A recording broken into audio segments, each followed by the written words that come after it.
Well, it looks like we've got a parliamentarian problem. It is 6:06 on Nashville's Morning News on Super Talk 99.7 WTN. Joe, and I've got Marsha Blackburn, Senator Marsha Blackburn, coming up in the 7 o'clock hour at 7:06. Yeah. But you laid it out perfectly. A lot of these things that the parliamentarian is deciding cannot be included in Trump's bill, in this spending bill, this massive spending bill. This is how the Republicans were going to save money. And this is how the Republicans were going to be able to justify passing this bill. And a lot of the things that she is saying don't belong in this bill, and now they're going to have to be taken out.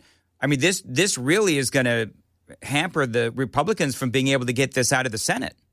And John Thune isn't doing anything about it. He can fire her, can't she? He can. Now, the reason why he's not, I want to be fair, the reason why he is not is because he feels like it would impede or slow down whatever momentum this bill has in the Senate. But it doesn't have any momentum now because she keeps doing this. She's done this multiple times. Yes. And so, and by the way, if you don't know what a Senate parliamentarian is, basically is one woman, or one person, in this case, Elizabeth McDonough, and I've spoken about her before, and they make sure that the Byrd rule is enforced. And the Byrd rule, basically, it is that any piece of legislation can't have any sort of extraneous things put into the bill that doesn't have anything to do with the budget. And I think I've got that pretty much right. I'll ask Marsha Blackburn. But it seems to me clearly that what she's trying to do is she's trying to impede the process. And she was appointed by, who was it, Harry Reid, way back when? Harry Reid. So how long has she been around?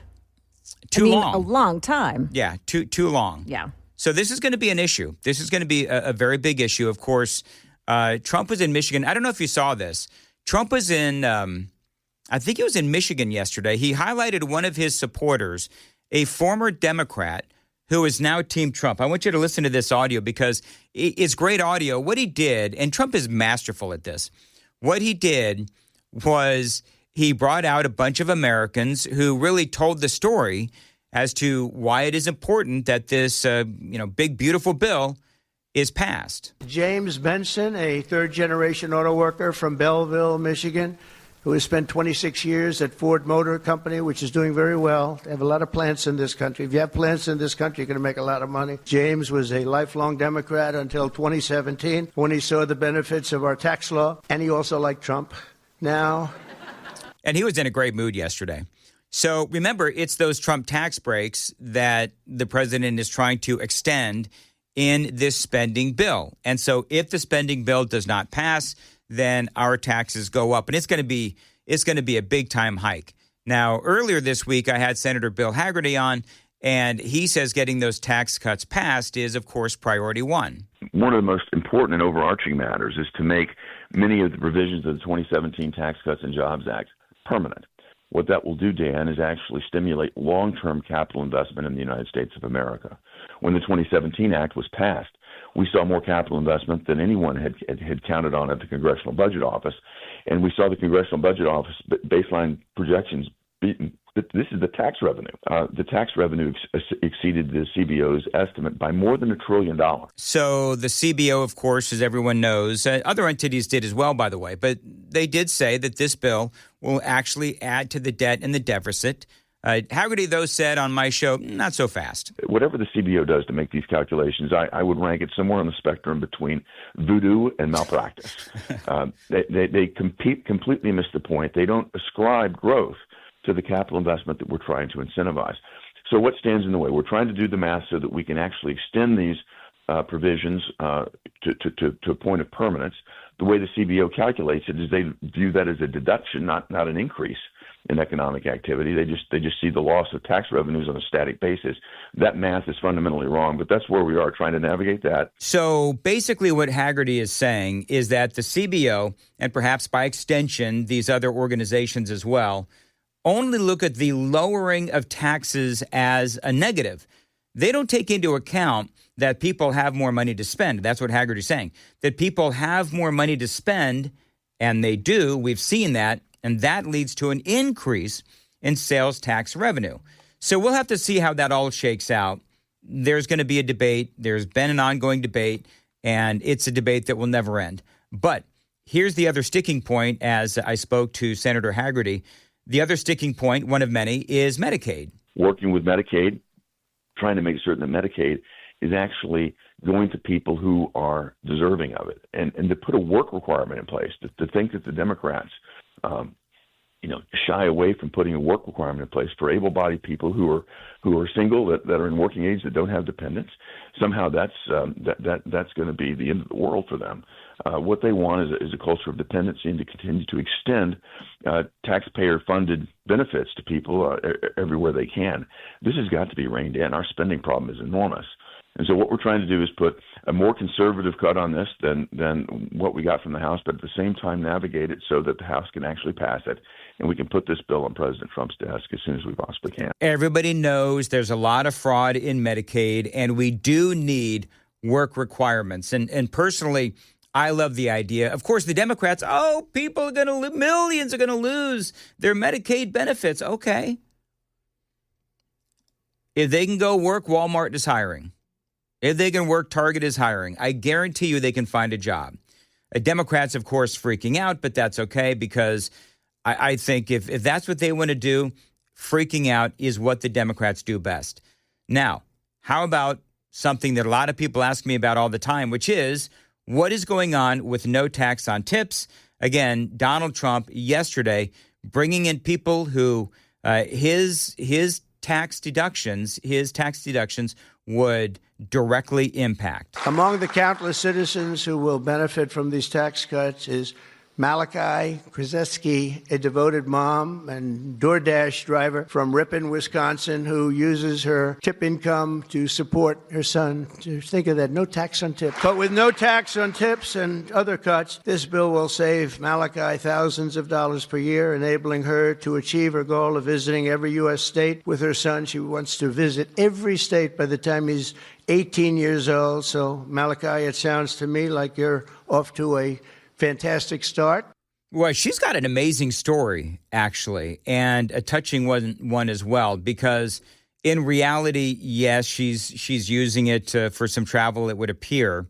But there's a lot more to this story, and she told her story to Fox Business and Fox Digital, and it's an incredible story. So one of the reasons that I work with supplemental income and work with DoorDash is to meet my son's medical needs and be able to get the equipment and supplies that he needs to treat his type 1 diabetes. So she says that she's going to save thousands of dollars every single year. And by the way, I would be interested to know Joan, have you ever worked on tips? Actually, I have. Have you? And yeah, I mean, a long time ago. But. My daughter used to work on tips, and you want to hear her go off on something. It is the tax that she has to pay, the taxes that she has to pay on those tips, because she's not paid a lot of money. We talked about it where if you're a tipped employee, then your base rate of pay is in a lot of places a lot lower.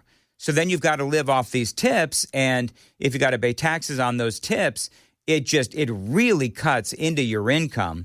And this woman, Malachi, that Trump was talking about, she says that if the no tax on tips goes through, well, then she's going to save thousands. Every tax season, tips are a huge part of what we bring in as drivers. So paying taxes on that for myself, it means that several $1,000s is going right back to the government.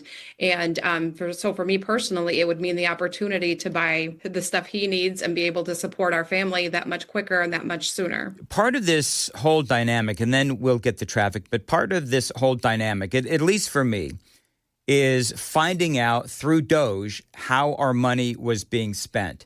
With all of that insanity through USAID and other agencies and programs, now you have that money going back to people like Malachi. anybody who's working in a tipped industry is going to understand what that means to them. They're going to understand that means more money in their household. That means more money that they're able to use towards meeting their financial needs. Yeah, and we've got more on the Senate parliamentarian coming up. It is 6:16. Time to check the roads on WTN. As far as your weather goes, Friday today, a high around 90. Scattered thunderstorms, rain possible Saturday and Sunday. You've got highs near 90, scattered thunderstorms and rain as well. Appreciate you listening to Nashville's Morning News and Super Talk 99.7 WTN. Joan and I were talking about that Senate parliamentarian, Elizabeth McDonough, and she is in charge of enforcing the Byrd Rule, which mandates that whatever is in this massive bill is not extraneous and actually belongs in the federal budget. Now, what I don't know is, it sounds like this is a political position, the way that she is gutting what the Republicans want to do. Yesterday, and I don't know, Joan, if this is the same thing that you reported this morning, yesterday, she cut a provision related to provider taxes, which would have saved billions of dollars. And now the Republicans, that means that they have to find those savings elsewhere. She has done this time and time and again. And so this is a big problem for the Republicans. It's a big problem for Donald Trump, because when she cuts this part of the budget, when she cuts this part of the bill, well, then the Republicans have to figure out other places to save.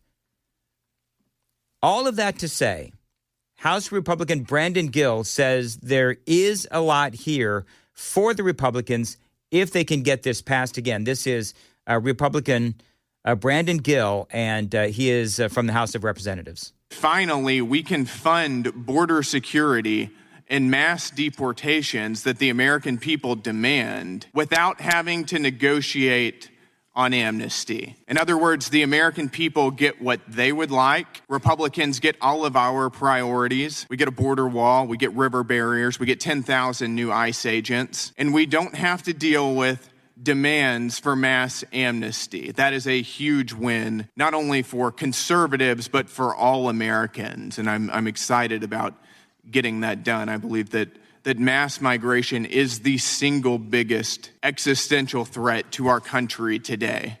And we're going to begin by fixing that. All right, so 6:19 on WTN. Joan, you were in your previous newscast. Yeah. You were talking about something the Senate parliamentarian did. I've got Senator Marsha Blackburn coming up after the news at 7. So what was it that you reported the Senate parliamentarian took out what in Trump's bill? So she is removing the provisions. Let me go to that story. The one that is, gets under my craw the most is the one where she excludes illegal immigrants from public benefits. So Medicaid. So it means that illegal aliens they can still get Medicaid benefits, and she took that out. Why would she take that out? That has to do with the federal budget, right? So I don't. She also, the president wants to cut the Consumer Financial Protection Bureau, which is just a bloated, bureaucracy, right, and another layer of, of bureaucracy that you have to go through, and they make all kinds of weird rulings, and so he wants to cut that out, and she's saying no, we have to keep it. Well, I don't understand why she gets to make these decisions based on whatever her will is when it overrides what the president wants. And what the people want. By and large, I mean, if you look at the polling, and I'm right there with everybody. I'm really concerned about the debt and deficit. Republicans say one thing, the CBO and other organizations say other things, whatever. But the reality is that there's a lot of good things in this bill for the American people, individually and collectively. An increase in defense spending, Medicaid reforms, hopefully, if we can, extending those tax cuts, no tax on tips, increasing that SALT deduction cap, which is, of course, that is a big debate, but a whole lot more. And now with the parliamentarian clearly hard at work, now I would, and I'll be asking Marsha Blackburn this question, does this mean that July 4th deadline is actually in peril? We'll have to see what happens. It is 6:21 on Nashville's Morning News. And Joan has the news coming up at 6:30. Joan. I'll tell you why Kilmar Abrego Garcia's lawyers and the lawyers from the DOJ are going to be back in court today over the issue of his release. We've got that coming up here at 6:30 on Super Talk 99.7 WTN. As far as your weather for today, a high of 90 and scattered thunderstorms, rain possible as well. Saturday and Sunday, highs near 90. By the way, the feels like is going to be a lot higher. Thunderstorms and rain as well. We've got State Representative Jason Zachary, 14th District in Knoxville. He is with us. And let me ask you, Jason, you touched upon the dangers of all of the illegal aliens that have come into our country. And we all know that President Trump, we know that he struck Iran and their nuclear capabilities. And there's a lot of talk about sleeper cells here in America. Specifically, you've got the sleeper cells that are Iranian. We've got a lot of Chinese folks in this country as well. Are you concerned, knowing what you know as a state lawmaker? You are privy to a lot more information than I am, but how worried are you that there might be something that we have to deal with here in the state of Tennessee? Man, Dan, that's a good question. Worried, I'm not worried. And this is going to set this, and I'm sincere when I say this. I'm not worried about it, one, because as a believer, as a Christ follower, man, I'm just going to trust the Lord. But with that being said, I am concerned, and we have to be vigilant. I mean, this is kind of one of those things where, again, you had 10, maybe 15 million people come in, and as you said, we had Chinese nationals, Iranians. We had no idea who came in this country. Homeland Security, our Homeland Security is working very closely with Kristi Noem and her team. Our THP is coordinating with ICE to ensure that some of these areas in our state where we know there are a higher concentration of illegals, they are being looked, they are being surveilled, and I'm not telling you anything that your listeners wouldn't be able to figure out. Mm-hmm. But concerned, certainly, but I think it's just important for people, for Tennesseans, to, if they see something, they need to say something. I mean, it's because, again, our for national security, our intelligence is fantastic. Here in the state, Homeland Security does an awesome job. We passed a bill a couple of years ago that put a Homeland Security officer in over every county. We were one of the first states to do that. So we have eyes and ears really from Memphis to Mountain City paying attention to what's going on. But it's important for Tennesseans, if they see something, they need to call the TBI, they need to call THP or local law enforcement just to make people aware, and people just need to be vigilant. But I think it's certainly a concern, but it's not something I'm worried about. But again, we got to be vigilant. I got to ask, I take notes on everything, and you said something a few minutes ago, and I want to follow up on it real quick. So the process, if there is a state lawmaker who is accused of bypassing our anti-sanctuary city policies and local district attorneys like Glenn Funk won't do anything, then it goes in front of a 3-person panel to decide whether or not it should go to the Attorney General, Jonathan Skrmetti. Do I have that right? Yes or no? No, I'm sorry, Dan, if I said that. Thank you for clarifying. So the AG, they bring it to the AG. So it's brought to the AG's attention. The AG evaluates, works with the local municipality, whomever that may be, to remedy, to make sure he understands. If he determines it's a violation of state law, then that's when it goes to that 3-judge panel. So that way it's not, people can't say, well, it's just the Attorney General. It's one person looking at it. Takes it to a 3-judge panel. They evaluate that, given that, hey, yeah, absolutely, it's a violation of state law or the Constitution. That's when then he can take the step to withhold funds. And by the way, you probably said it correctly. I'm probably the one that shanked it. Real quick. So do you think that somebody will actually, because the article that I read, that some of these folks could actually spend 6 years in prison and a $3,000 fine. Do you think that, some of these folks might actually end up going to prison? No. Why? Because, again, it's most of our colleagues on the other side of the aisle, it's just bluster. Yeah. But, man, when you're confronted with jail time, they're at least smart enough to know not to take that step. And the whole thing with all this, Dan, is, man, you don't want to commit a felony, then don't vote on sanctuary city policies. It's like really easy. You don't want funds withheld. Don't violate state law or the Constitution. Man, it's easy. It's easy. And so, again, it's something, do I think anybody will actually go to prison? No. But if they're stupid enough to violate state law and commit a felony, that what they knowingly know is a felony, I can promise you, General Skrmetti is a pit bull. He's one of the best AGs in the country, and he'll go after him. I can promise you that. I'm a big fan of General Skrmetti, as you say, and you're right about the Democrats. They are extraordinarily performative. It drives me nuts. But as you and I know, in not only in Tennessee, I'm sure, but all across the country, you do have these folks that will vote for anti-sanctuary city policies that they try to disguise as one thing, but it's really another. They'll say, well, this isn't anti-sanctuary city. This is something else. But when you look at ultimately what it is, then, yeah, it is actually, they are violating state law. They're just trying to call it something else. And so I very much appreciate you joining us, Jason Zachary. And if anything else happens to develop out of these lawsuits that are being filed, will you let us know and keep us updated? Will do, Dan. Thanks so much. All right, man. Have a great day and have a great weekend. It is 6:51, Nashville's Morning News on Super Talk 99.7. All right, Joan Jones, what do you got for the news coming up at 7? Well, wait till you hear the new rule that the Trump administration will put into motion today, and it is sure to earn a few lawsuits. Also, the city of Sparta is about to make itself MAHA approved. We've got those stories and more coming up here at 7 o'clock on Super Talk 99.7 WTN.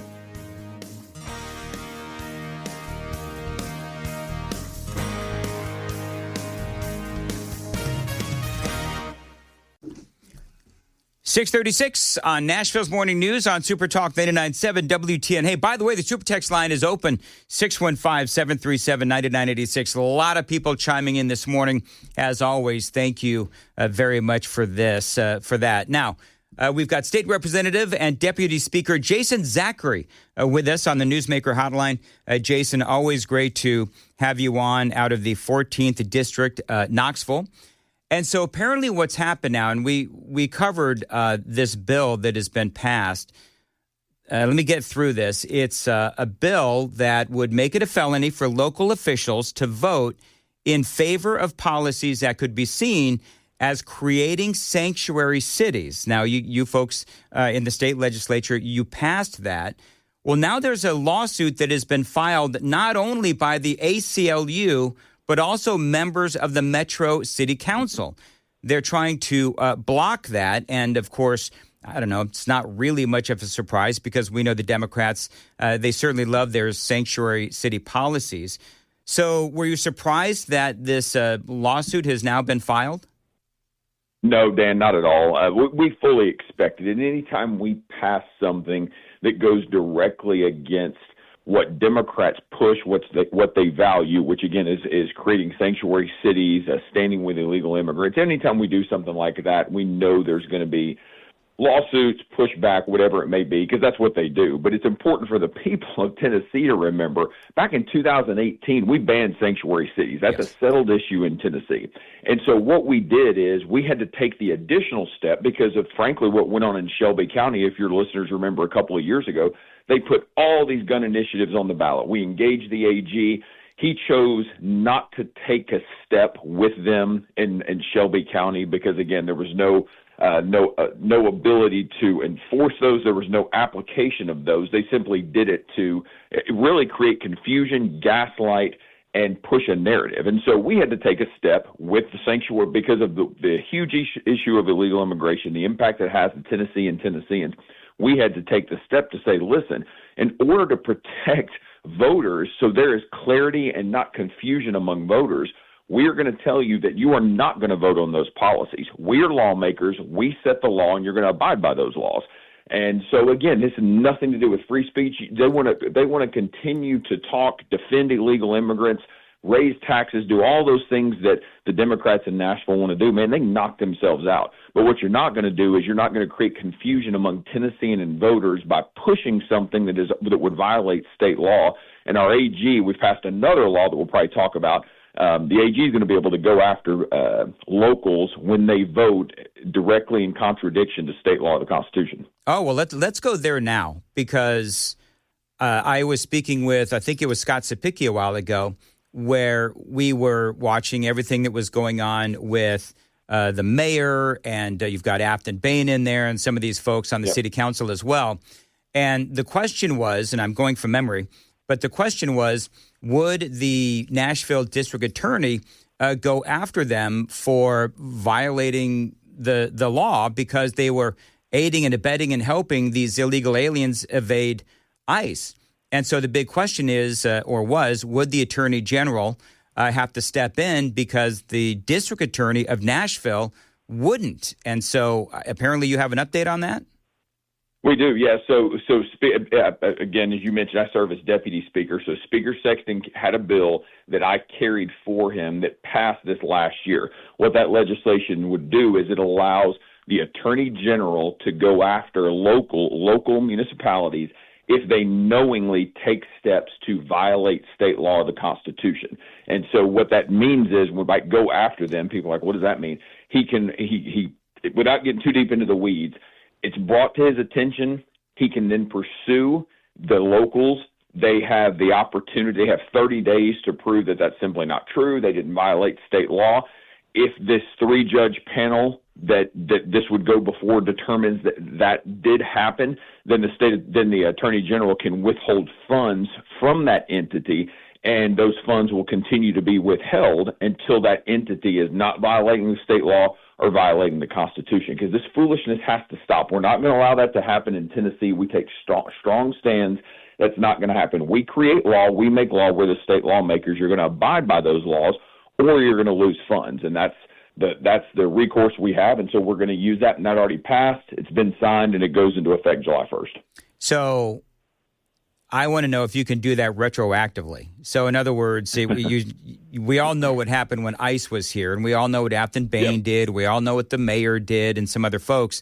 So it's clear that Glenn Funk is, Nashville District Attorney Glenn Funk isn't going to do diddly or squat. So can you look at this retroactively at what they did and go after them? Well, man, most things we do, they are not retroactive. You can't look back, but this is still ongoing. I mean, it is egregious what the mayor has done, and I'll touch on that just real quick if you don't care, Dan. It's egregious what was done. I popped him initially with that press conference he did, what's it been, a month ago, because what he did, he gaslighted the people of Nashville. Because I talked to a representative of the mayor. I did not talk to the mayor. I talked to a representative of the mayor. And I confirmed that he never talked to anybody at the state or THP about when the raids were being done, what was the point of the raids, where the raids were being done. I mean, your listeners know this. They're smart. But, I mean, these raids were done between, I believe it was 1 a.m. and 6 a.m. They targeted the most dangerous areas of Nashville. And everyone who was pulled over, it was for probable cause. So, I mean, they got DUIs, they got broken headlights, people running stop signs.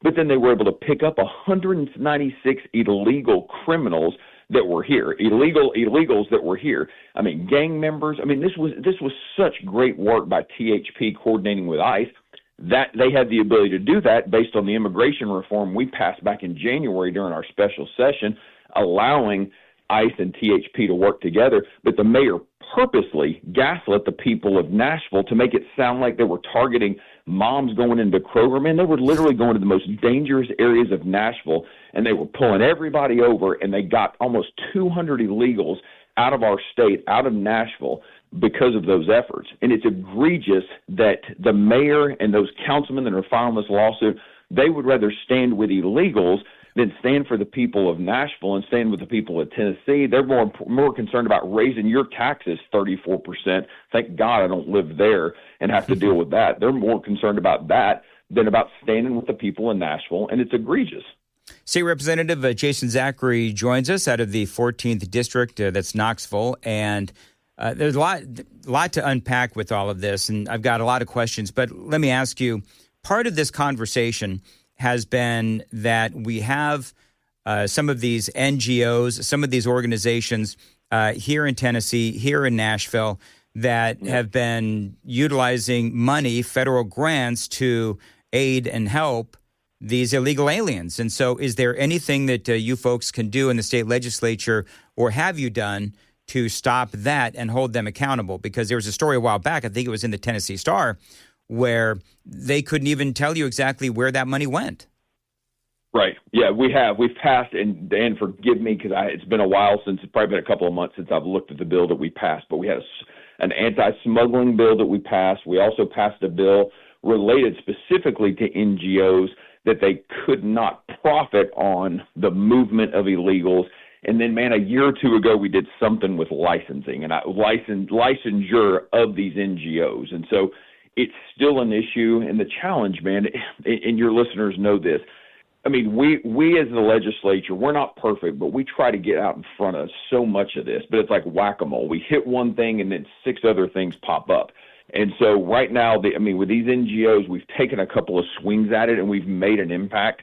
But it's something that we're going to have to continue to do. But it's important to remember that President Trump, back in, I believe it was in December, President Trump had the Republican governors to Mar-a-Lago, and he said, join me. I need you out of the gate to pass legislation to allow you to work with ICE, to allow your locals to opt into 287G so they can work with ICE. In Tennessee, Florida, and there was one other state, maybe it's Arkansas, I'm not sure about the third state.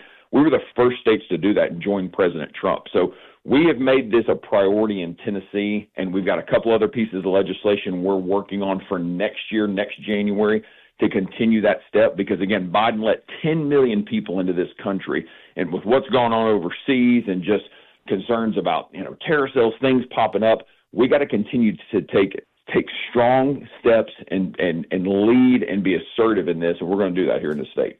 Jason, I've got a couple of more questions for you. Hang tight. I've got to check traffic real quick on WTN.